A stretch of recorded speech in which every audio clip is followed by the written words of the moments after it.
शांति। आज 20 जुलाई 2022 की बाबा की साकार महीने है।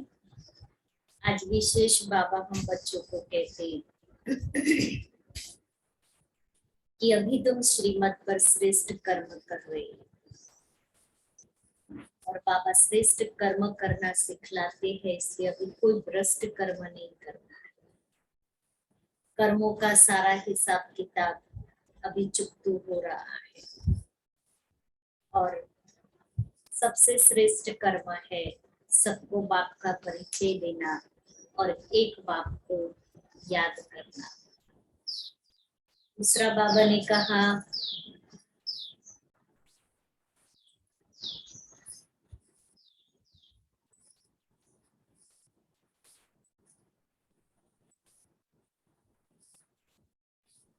बाबा कहते हैं देह अभिमान को छोड़ना है, और देह अभिमान को छोड़ने के लिए सच्ची दिल रखनी है, पूरा नष्ट मुहा बनना है, और एक बात को ही याद करना है। ये सदैव प्रैक्टिस करते रहना है कि ये शरीर तो जैसे मुर्दा है।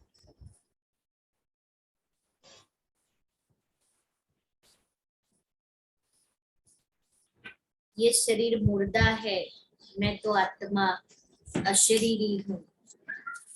अपने घर से आई और वापस अशरीरी बन करके जाना है। फिर बाबा ने कहा मोस्ट इम्पोर्टेंट पॉइंट कि जितना जितना आत्मा बाबा को याद करती रहेगी उतना वो दुख से छूटती जाएगी। जितना आत्मा बाप को याद करती जाएगी दुख से छूटती जाएगी। आज बाबा पूछ रहे हैं बाप दादा किन बच्चों की बलिहारी का गायन करते हैं। बाप दादा किन बच्चों की बलिहारी का गायन करते हैं। उत्तर है बाबा कहते बलिहारी उन बांधेली बच्चियों की है जो मार खाते भी शिव बाबा को याद करती है। मार खाने से और ही नष्टो मोहा बनती जाती है, जिस कारण उनका पद और ही ऊंचा हो जाता। क्योंकि मार भी सहन की किसके लिए? बाप के लिए। बाप की आज्ञा है कि सहनशील बनना है। बाप ऐसे बच्चों को तसल्ली देते हैं, अर्थात धीरज देते हैं। बच्चे तुम अपने को आत्मा समझो, यह देह तुम्हारी नहीं है। तुम बाप के बन चुके हो तो अवस्था पक्की होती जाएगी। सच्ची दिल पर साहेब राजी होगा। मीठे बच्चे तुम रूहानी सेना हो। तुम्हारे बिगर रावण से सारे विश्व की रक्षा कोई कर नहीं सकता। इसी शुद्ध नशे में रहना है। कौन सा शुद्ध नशा? हम रूहानी सेना है, हमारे से ही रावण सारे विश्व को रावण की से रक्षा कर सकते हैं। गीत है तुम्हें पाके हमने जहां पा लिया, जमी तो क्या आसमां भी पा लिया। ओम शांति। बच्चे सामने बैठे हैं, जानते भी हैं हम सेना है। किसकी सेना है? किसकी सेना है? बाप ईश्वर। क्या कर रहे हो? जब ईश्वर की सेना है तो हम क्या कर रहे हैं? सेना ऐसे ही तो नहीं बनते ना, सेना कुछ करती तो है। हम रावण पर विजय पा रहे हैं। हम ईश्वर की सेना है तो हम कौन सा कार्य कर रहे हैं? रावण पर विजय पाने का। गोया इस सारी सृष्टि को रावण राज्य से छुड़ाए अपने राज्य की स्थापना कर रहे हैं। बैठे देखो कैसे साधारण रीति हो, कोई कह सकता है कि ये वही होनहार देवताएं हैं जिन्होंने रावण पर विजय प्राप्त की, जिन्होंने सारी सृष्टि को रावण की गुलामी से छुड़ाया। कोई हाथ पांव नहीं चलाते हो, परंतु बड़ी जबरदस्त सेना हो।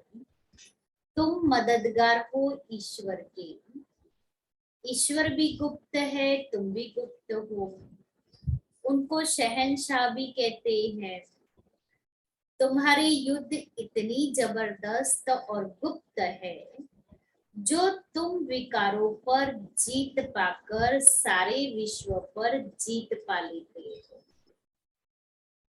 विकारों पर विजय प्राप्त कर सारे विश्व पर विजय प्राप्त कर लेते हो। तुमको फील होगा, क्या फील होगा? बाबा कहता तुमको फील होगा, क्या फील होगा? हम विजय पा रहे हैं, उसकी निशानी हम विजय पा रहे हैं, उसकी निशानी विकारों पर जीत पा रहे। कल बाबा ने एक बात सुनाई, खुशी, चेहरे पर खुशी दिखाई देगी। आज बाबा एक और नई पॉइंट बताते हैं। तुमको फील होगा जैसे वह सेना है वैसे हम भी रूहानी सेना है। समझते हो भारत का सारा मदार है इस सेना पर। हम सेना न होती तो दूसरे जीत पा लेते। उस सेना में तो कभी कभी राजाओं आदि को भी भगाए मिलिट्री राज्य कर लेते हैं। चल रहा है ना अभी। बाबा की मुरली तो देखो कितने साल पहले चली होगी, लेकिन आज हम ये देख रहे हैं नजारे। सबको हटाए मिलिट्री शासन। मिलिट्री समझती है हमारे बिगड़ कोई देश की रक्षा नहीं कर सकते। तुमको भी शुद्ध अहंकार है। हम ईश्वरीय सेना के बिगड़ रावण से कोई रक्षा नहीं कर सकता, है ना। ये नशा कि बाबा ने हमें कितना बड़ा ऊंचा कार्य दिया है, हम कितने ऊंचे कार्य के लिए निमित्त बने। तो जैसे वो मिलिट्री वालों को अपना जो फर्ज, अपना जो काम है, जो कार्य है वही बुद्धि में रहता है, उसके अलावा और कुछ नहीं।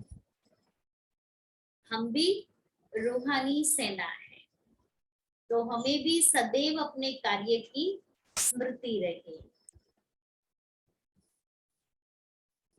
अब वह मिलिट्री भी देखो और यह भी देखो। तुम जैसे हो वैसे हो, तुम्हारे पास कोई भी ड्रेस व हथियार पवार नहीं। वह तो कितनी ड्रेस पहनते हैं, जैसे स्वांग बनाते हैं, होली में भी स्वांग बनाते हैं, राम की भी सेना दिखाते हैं। उनको मुंह अंदर का दे दिया है, वह तो सिर्फ बुढ़ियों का खेल करते हैं। अब तुम बच्चे जानते हो हम रावण रूपी 5 विकारों की जेल से छुटकारा पा रहे हैं।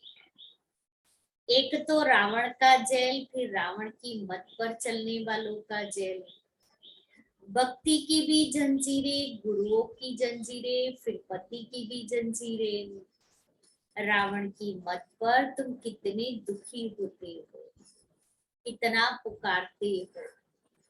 रावण हमको बहुत सताती है, तुम जानते हो। जितना जितना हम योग में रहते हैं उतना हमारी आत्मा दुख से छूटती है। अबलाओं पर अत्याचार तो बहुत होते हैं, बहुत मार खाती हैं। अबलाएं पुकारती है, अब हम क्या करें। बाप फिर तसल्ली देते, धीरज देते। यह तो समझाया है तुम अपने को आत्मा समझो, यह देह हमारी नहीं है। हम मर चुके हैं, बाप के बन चुके हैं और कोई उपाय नहीं है। हम तो शिव बाबा के हैं। जो सच्चे बच्चे होते हैं उनकी अवस्था पक्की रहती है। जरा भी विकार की तरफ ख्याल नहीं जाता है। ऐसे बच्चे पर अगर कोई जबरदस्ती जुल्म करती है तो उसका पाप नहीं चढ़ता है। पुकारती है, बाबा हम तो आपके हैं, शरीर तो जैसे मुर्दा है। ऐसे निश्चय बुद्धि वाले जो है वह भी बड़ा ऊंच पद पा लेते हैं अगर सच्ची दिल है तो। ऐसे सच्ची दिल पर जरूर साहेब राजी होगा। यहाँ भी बच्चियां इतना याद नहीं करती है जितना जो मार खाती है वह याद करती है। जो निर्बंधन है ना वो इतना याद नहीं करती जितना बंधन वाली आत्मा माता याद करती है, बांधे लिया, क्योंकि उसको उसकी तड़प होती है और उनको सहज सब मिल जाता है, इसलिए उसकी वैल्यू नहीं होती। कोई भी चीज जब सहज मिल जाए ना तो उसकी वैल्यू नहीं, और जो मेहनत से प्राप्त करे इसकी वैल्यू होती है। बाप के पास पुकार आती है, बंधन है, बाबा बंधन से छुड़ाओ। जो छूटे हुए बंधन मुक्त है वह भी इतना याद नहीं करते जितना बांधे लिया याद करते हैं। शिव बाबा की याद से ही बेड़ा पार होता है। कोई कहते हैं बाबा हमको मुरली भी पढ़ने नहीं देते। अरे बाबा कहता है, अरे तुम बाप को याद करती रहो। मनोहर दादी थी ना, तो ऐसी जो बंधन वाली आत्माएं थी, जब बाबा ने यज्ञ की स्थापना की तो वो बंधन वाली आत्माओं को मुरली पहुंचाने का काम मनोहर दादी करते थे। हाँ हाँ, सिंध हैदराबाद, उसमें गंगे दादी को बहुत बंधन थे, दादी जानकी को भी बहुत बंधन थे। ऐसे बहुत सारी आत्माएं थी, दादियां थी हमारी जिनको बंधन था। तो ये सब जो निर्बंधन आत्माएं थी ना वो मुरली पहुंचाने का काम कर रही थी। दादी जानकी भी बाथरूम में बैठ करके मुरली पढ़ती, बाथरूम की चाबी से मुरली देते थे और बाथरूम में बैठ करके पढ़ती थी। और हाँ, और वो गंगे दादी को भी ऐसे ही। हाँ, उसमें लास्ट कोठड़ी में 7 कोठड़ी में बंद करते थे और वो भी वो बांधे हुए थे हाथ। तो सोचो, लेकिन फिर लगन कितनी थी, बंधन था इतना। फिर जब बंधन तोड़ करके बाबा के पास आए और जब सेवा की शुरुआत हुई तो बाबा ने मनोहर दादी और गंगे दादी को साथ में भेजा सेवा के लिए। तो सबसे पहले वो दोनों गंगा नदी के किनारे गए और वहां जो स्नान करने आते थे ना नदी में, उनको ज्ञान सुनाते थे। फर्श और धरती दोनों, बस कोई छत वो आकाश, फर्श वो धरती, ऐसे रहते थे। और बाबा उनको हर हर गंगे कहता था। मनोहर दादी का हर और गंगे दादी तो हर हर गंगे कहता था। और उन दोनों की जोड़ी ने बहुत अच्छी सेवाएं की। फिर बाबा ने गंगे दादी को यूपी में निमित्त बनाया और पंजाब वगैरह साइड पर मनोहर दादी ने बहुत अच्छी सेवा की। उसके बाद में फिर दादी ने मनोहर दादी को मधुबन में बुलाया। काफी साल तक मधुबन में पांडव भवन में सेवा की। फिर जब ज्ञान सरोवर बना तो बड़ी दादी ने मनोहर दादी को ज्ञान सरोवर के निमित्त बना दिया। तो ये दादियों ने कैसे कैसे सेवाएं की है, बड़ी वंडरफुल कहानियां हैं। अंदर की लगन मुरली में भी रोज यही समझाया जाता है, मूल बात है याद का चार्ट रखो। हम बाबा को कितना समय याद करते हैं? चार्ट रखने के लिए बाबा कहते कितना समय। अब हम कितना चार्ट रखते हैं? जरूर महसूस होता है कि हमें चार्ट की जरूरत है। या हम तो सारा दिन याद में ही रहते ना, हम है ही बाबा के बच्चे। क्या है हमारे अंदर, क्या चल रहा है? बाबा देखो, हमें मेहनत भी नहीं करनी पड़ती है, बना बनाया चार्ट मिलता है, फिर भी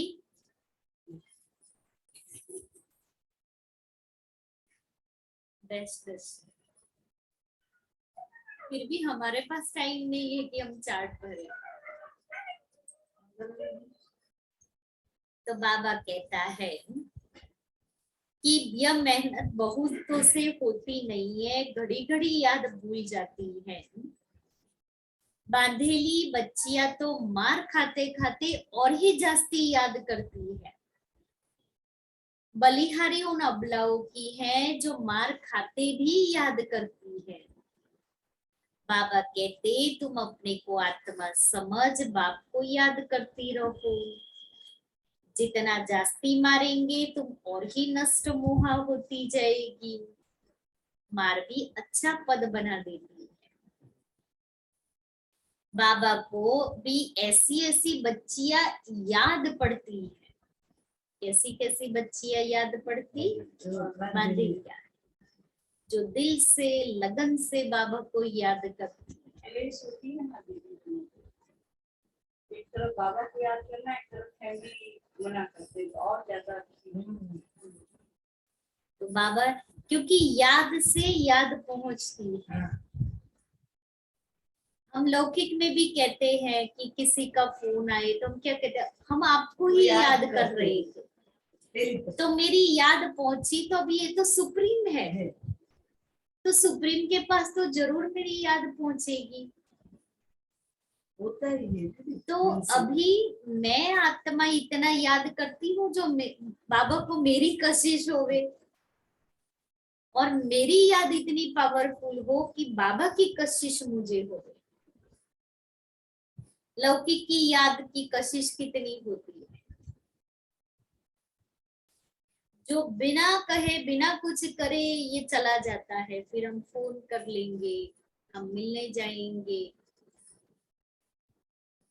तो ऐसे ही मुझे बाबा की भी याद आई। हाँ, कोई बहुत अच्छे महारथी भी है जो बहुतों की सर्विस करते हैं, योगी बनाते हैं। योग की महिमा बहुत है। तुमको तो सब पर तरस खाना है। तुम बच्चे गीता को रेफर करते हो, उन्हों की बुद्धि में सिर्फ यह है कि कृष्ण भगवान ने राजयोग सिखाया। तुम कहते हो परमपिता परमात्मा ने राजयोग सिखाया। यह सिद्ध करने के लिए ही तुम पूछते हो, परमपिता परमात्मा से तुम्हारा क्या संबंध है? पिता कहते हैं ना, पिता का ही फरमान है कि हमारे साथ योग लगाओ तो तुम्हारे भी कर्म विनाश होंगे। कोई मनुष्य मात्र के साथ योग नहीं लगाना है, कोई कितना भी होशियार हो। शिव बाबा कहते इसको भी याद नहीं करना है तो और कोई से तो बात ही नहीं है।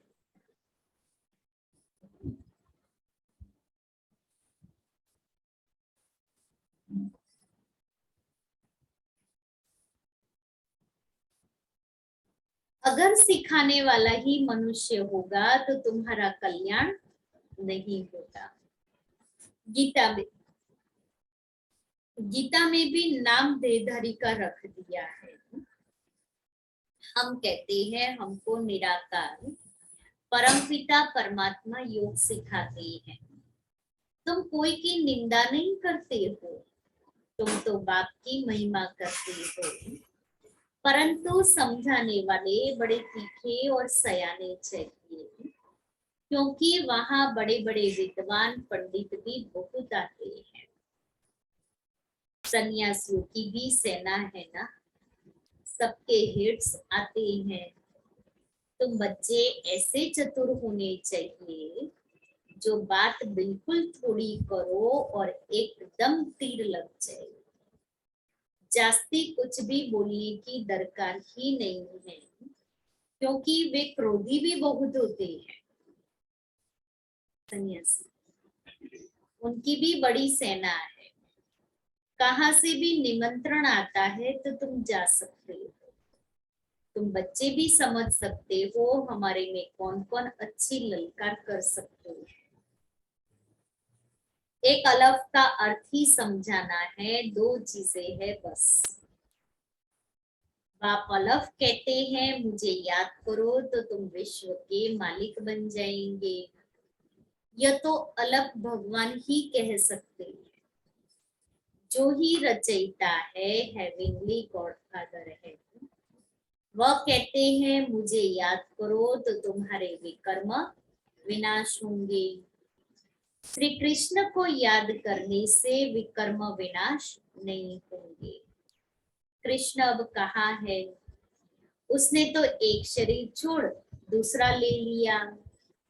निराकार तो अविनाशी है। सारी समझाने इस बात पर देते हैं, कितनी भूल करती है। भगवानुवाच मैं तुमको विश्व का वर्षा देता हूँ। कृष्ण कैसे सबको वर्षा देगा? कृष्ण तो भारत का है ना, पति तो सारी दुनिया है। सबका पति पावन तो एक ही है, एक ही निराकार है। तुम्हारी बुद्धि में यह सब बातें हैं। भक्ति के पार्ट की भी नॉलेज है। पहले पहले होती है शिव की पूजा। सोमनाथ का मंदिर बना हुआ है। इतना बड़ा सोमनाथ का मंदिर किसने बनाया? और कोई की ताकत नहीं। जरूर उस समय इतना शाहूकार थे जो ऐसे मंदिर बनाए। तुम बच्चों में अभी समझ है। बरोबर हम कितने शाहूकार थे। इतना बड़ा सोमनाथ का मंदिर बनाया है, जरूर महाराजा होगा। देवी देवताएं खुद ही पूज्य थे, वही पुजारी बन पड़े। फिर वही पूजा के लिए मंदिर बनाएंगे। ऐसे नहीं कोई एक सोमनाथ का मंदिर बनाते हैं। एक ने शुरू किया, फिर बहुतों ने बनाया, फिर बहुत मंदिरों को लूटा। एक मंदिर से ही इतना सामान निकला जो ऊंट भर कर ले गए। और 17 बार, एक बार नहीं। जब चढ़ाई करते हैं तो कोशिश करते हैं कैपिटल को हाथ धरे, फिर उनकी विजय हो गई। अब तुम्हारी बुद्धि में है बरोबर ये दिल्ली परिस्थान थी। धर्मराज ने स्थापन किया था। दिल्ली फिर से परिस्थान बनेगी, उसके लिए हम राजयोग सीख रहे हैं। अब तुम सुनते हो तो बुद्धि में नशा चढ़ता है। समझते हो हमारा राज्य स्थापन हो रहा है। हमारा नाम वाला भी है। कहा भी जाता है गुप्त सेना नॉन वायलेंस। इतना बड़ा अर्थ कोई नहीं समझते। तुम न स्थूल हथियार उठाते, न काम कटारी चलाते। तुम ही नॉन वायलेंस शक्ति सेना, जिन्होंने योग बल से राज्य पाया है। विश्व का मालिक बनने के लिए श्रीमत पर हम एक बाप को ही याद करते हैं। यह कब विनाश नहीं होता है। बाकी इतना जरूर है, जब नई दुनिया होती तो पुरानी दुनिया खलास हो जाती। चक्र तो फिरता ही रहता है। यह अनादि ड्रामा है। जैसे भगवान के लिए कहते हैं हाजिर नाजिर है, वैसे यह ड्रामा चक्कर लगाता ही रहता है। इस ड्रामा में सब एक्टर्स है ही है, तुम जानते हो। मूल वतन और स्थूल वतन है ही है। फिर सत्युग त्रेता चक्र लगाकर फिर रिपीट होगा। यह अविनाशी ड्रामा है। हम एक्टर्स भी ड्रामा में है ही है।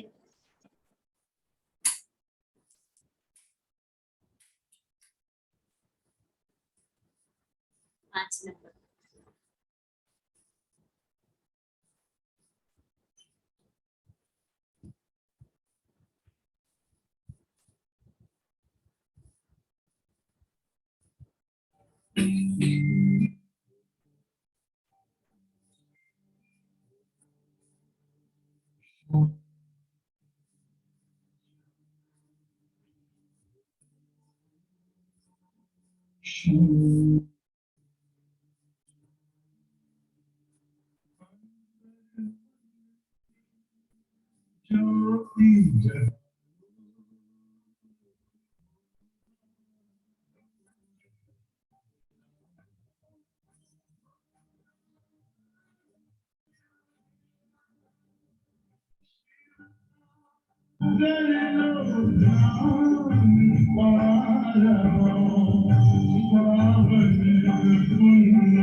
शक्ति तो बाबा कहता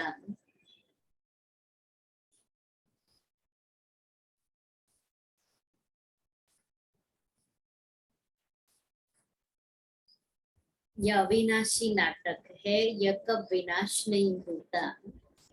बाकी जरूर इतना जरूर है जब नई दुनिया होती तो पुरानी दुनिया खलास हो जाती। चक्र तो फिरता ही रहता है, अनादि ड्रामा है। जैसे भगवान के लिए कहते हाजिर नाजिर है, वैसे यह ड्रामा चक्कर लगाता ही रहता है। इस ड्रामा में सब एक्टर्स है ही है। तुम जानते हो मूल वतन और स्थूल वतन है ही है।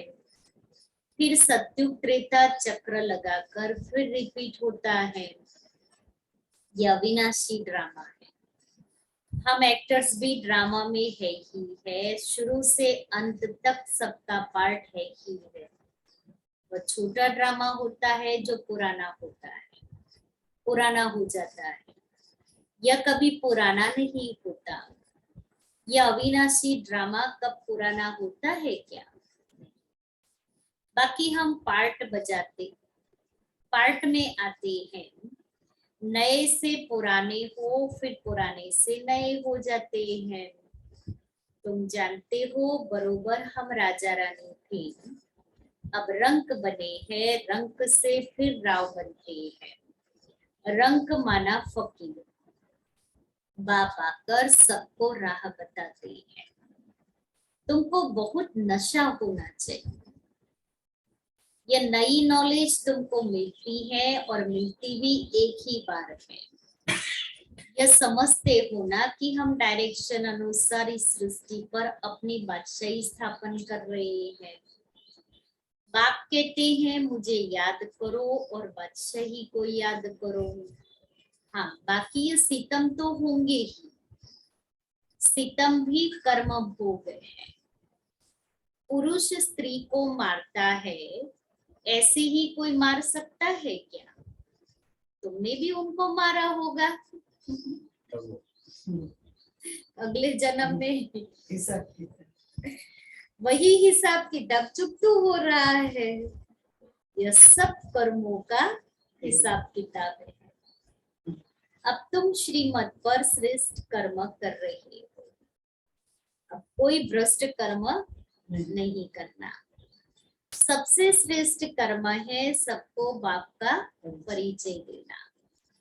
बाप का फरमान मिला है मामेकम याद करो। सभी बाप को ही भूले हुए हैं, शिव की पूजा करते हैं, परंतु जानते कुछ भी नहीं। अमरनाथ पर भी बड़ा लिंग बना रखा है। इतना बड़ा बाप का रूप है क्या? कुछ भी पता नहीं है। अब तुम बच्चे इन सब बातों को यथार्थ समझ गए हो। अच्छा, मीठे मीठे सिक्के लेते बच्चों प्रति माता पिता बाप दादा का याद प्यार और गुड मॉर्निंग। रूहानी बाप की रूहानी बच्चों को नमस्ते। हम रूहानी बच्चों की रूहानी बाप दादा को याद प्यार गुड मॉर्निंग और नमस्ते। धारणा के लिए मुख्य सार पहला, श्रीमत पर सदा श्रेष्ठ कर्म करने।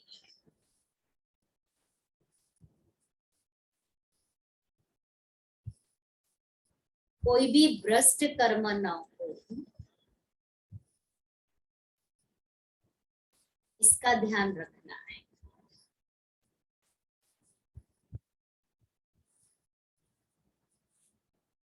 बहुतों को योगी बनाने की सेवा करनी है।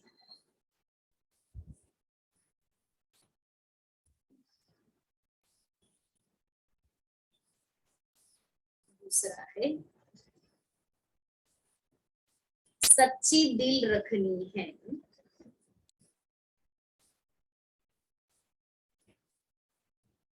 शरीर तो जैसे मुर्दा है,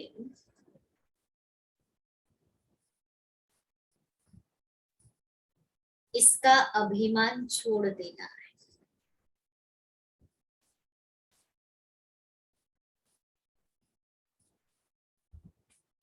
पूरा पूरा नष्ट मोहा बनना है।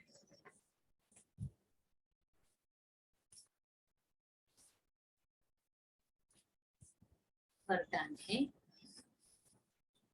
कल्प कल्प के विजय की नूंद को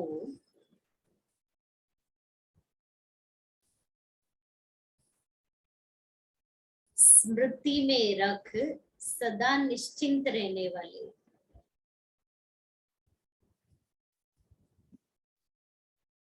निश्चय बुद्धि विजयी भव।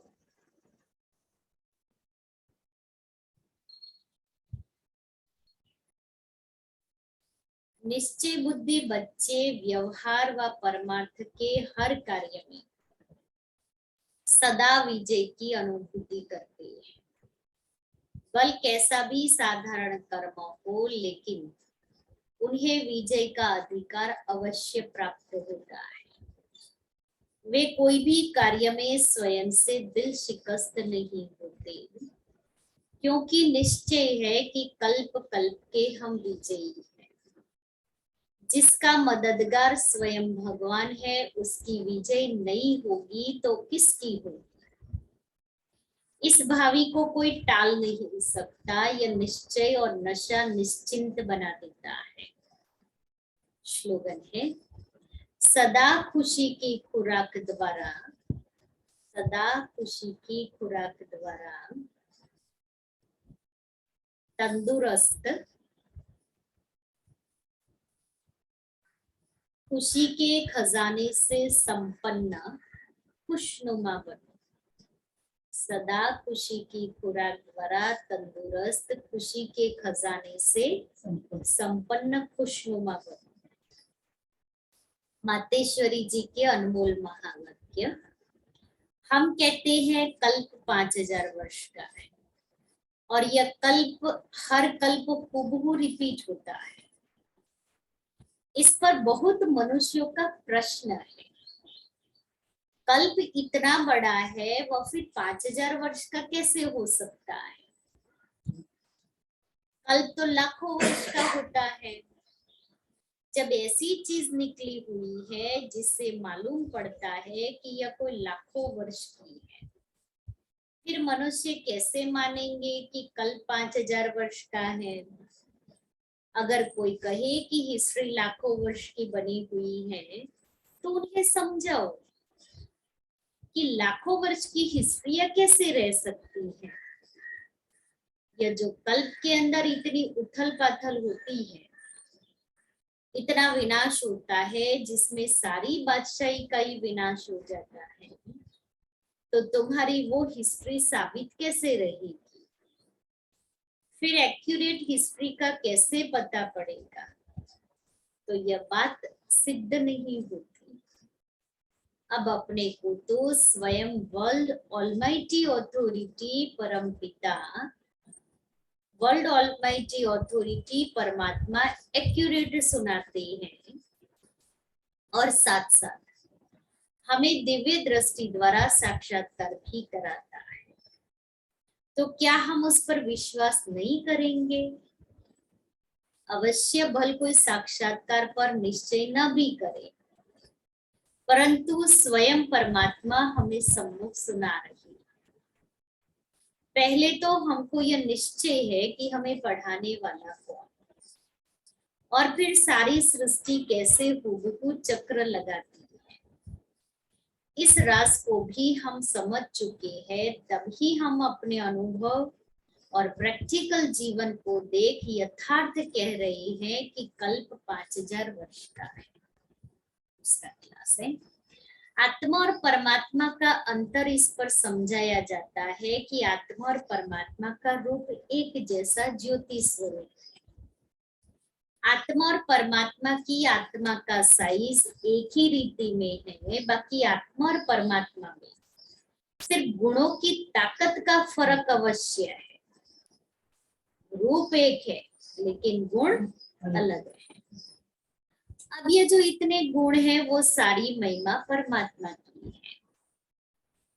परमात्मा दुख सुख से न्यारा है, सर्वशक्तिवान है, सर्वगुण संपन्न है, 16 कला संपूर्ण है। उनकी ही सारी शक्ति काम कर रही है। बाकी मनुष्य आत्मा की कोई शक्ति नहीं चल सकती। मनुष्य आत्मा की कोई शक्ति नहीं चल सकती। तो कितना भी अपनी शक्ति चलाने की कोशिश करे। परमात्मा का ही सारा पार्ट चलता है, भल परमात्मा में भी, परमात्मा पार्ट में भी आता है तो भी खुद न्यारा रहता है।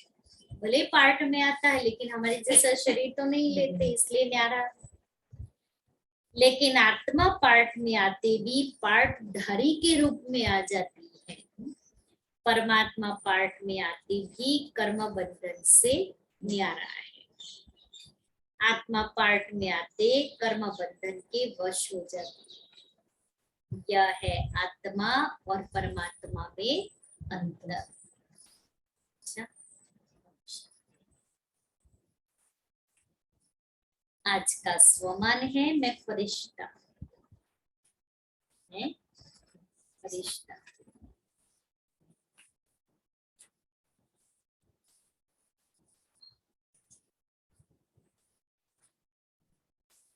कुछ भी इस देह की दुनिया में होता रहे, लेकिन फरिश्ता ऊपर से साक्षी वो सब पार्ट दिखता रहे और सकाश होता रहे ऊपर से।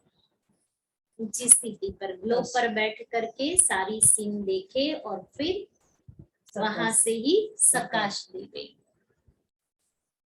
सकाश भी देना है क्योंकि कल्याण के प्रति निमित्त है। साक्षी हो देखते सकाश अर्थात सहयोग देना है।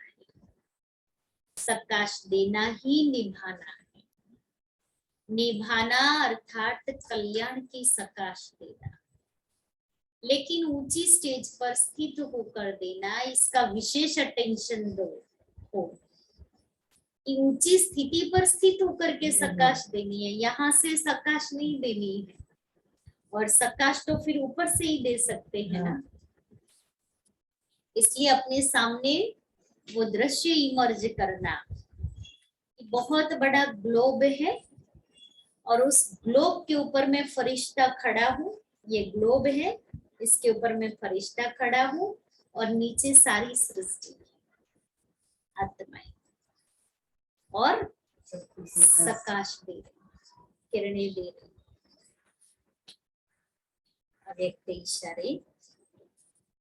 जो भी कर्म करो तो कर्म के पहले, बोल के पहले, संकल्प के पहले चेक करो कि यह ब्रह्मा बाप समान है।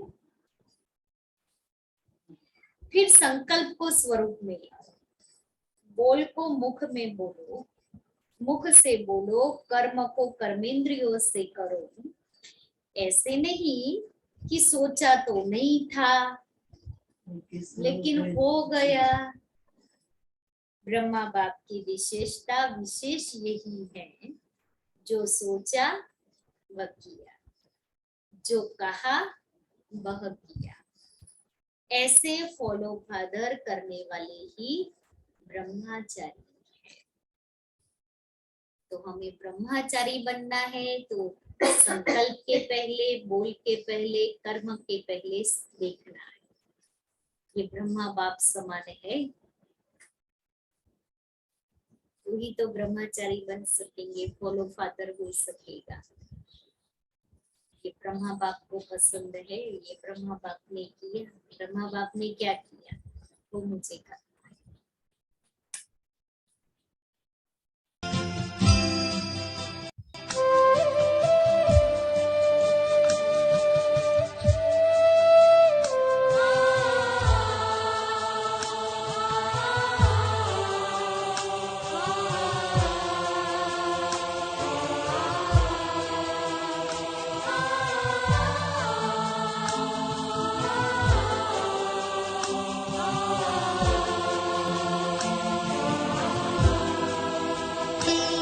पल पल हुए सुहाने, प्रभु याद में तुम्हारी। पल पल हुए सुहाने, प्रभु याद में तुम्हारी। आनंद के एहसास से ऐसी चढ़ी अंध, ऐसी चढ़ी तुम्हारी।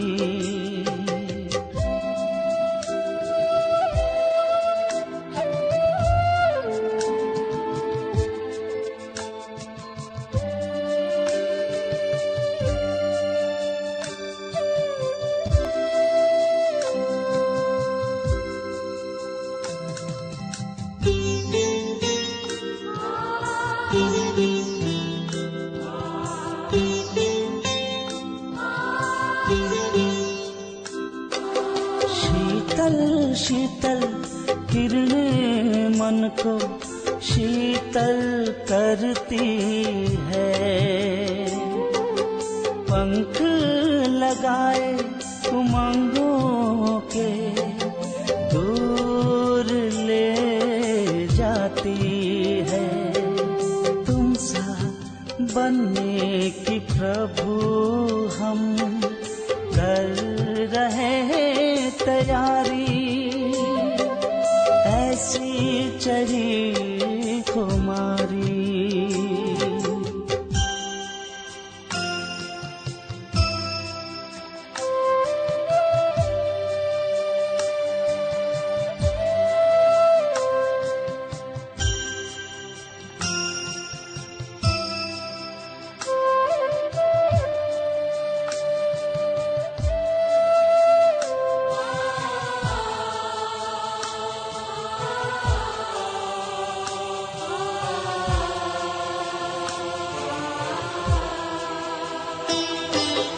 तेरी यादों की रोशनी से जीवन हुआ उजियारा।